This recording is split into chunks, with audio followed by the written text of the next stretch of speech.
Pak Luhut, untuk investasi, ada pernyataan bahwa Pak Jokowi ini lebih banyak melihat ke Cina dan kemudian Amerika seperti ditinggalkan. Lalu kemudian dengan masuknya Pak Archandra dan Freeport yang kemudian dapat kemudahan, tampaknya ingin menyeimbangkan dua-duanya. Apa komentar Anda? Kita tuh balik lagi pakai perasaan kan, persepsi ya. Padahal kalau lihat data, ya nggak gitu. Data itu tetap investasi yang pertama memang Singapura, tapi Singapura itu banyak dari Indonesia. Yang paling Jepang itu kan Jepang. Di bawah Jepang itu masih mungkin ada Amerika mungkin. Baru nanti Cina itu nomor 3 atau 4. Tapi jumlah peningkatannya dari Cina. Iya betul ada, tapi Jepang itu tetap masih peningkatannya tinggi. Mereka ngejar sekarang kereta api Jakarta Surabaya. Mereka ngejar Patimban. Kami kerja cepat sekarang itu, sehingga bulan depan Presiden sudah merintahkan supaya di follow up semua itu. Nah, sekarang kami sudah sepakat bahwa studi mengenai itu dilakukan oleh BPPT loh.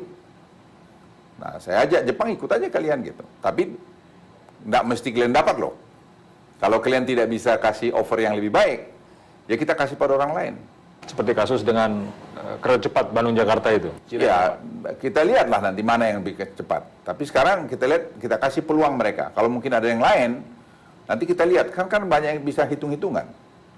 Nah, kalau itu yang terjadi, dampak ekonominya jauh lebih tinggi Jakarta Surabaya daripada Jakarta Bandung.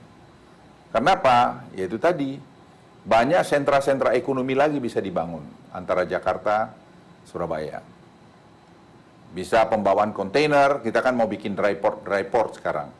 Supaya membuat dwelling time itu bisa berkisar 3 hari. Jadi saya pikir kalau dikatakan kita memberikan kepada Cina saja, tidak juga semuanya benar.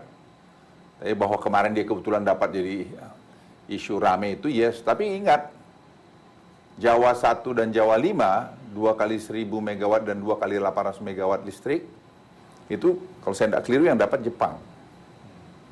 Itu berapa billion dolar itu? Bagaimana dengan Freeport, posisi Amerika? Nah, kita enggak.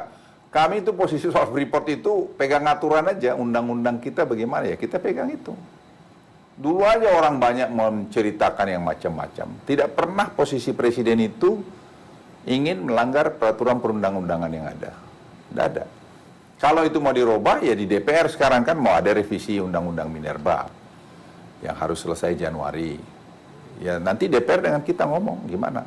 Tapi ingin saya beritahu pada Anda, hasil daripada hilirisasi kita untuk nikel dan bauxite itu sudah sangat bagus. Tahun depan saya kira sudah 8,4 miliar dolar investasi Indonesia. Kita sudah sampai produksi kepada stainless steel. Kita mau sampai ke karbon semua itu. Jadi sudah nilai tambah luar biasa. Kita perlu lagi ekspor nikel itu.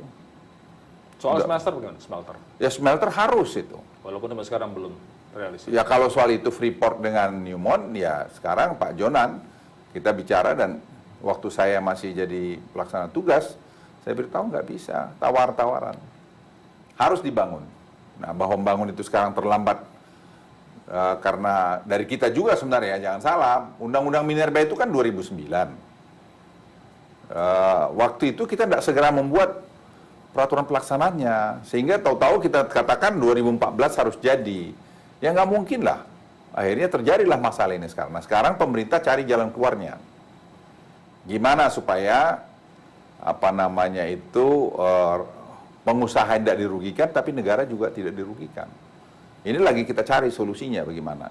Ya nanti kita lihatlah Pak Jonan gimana mengeluarkan. Tapi saya pikir selama saya di situ kami sudah membuat kerangkanya, tinggal sekarang kita tajamkan.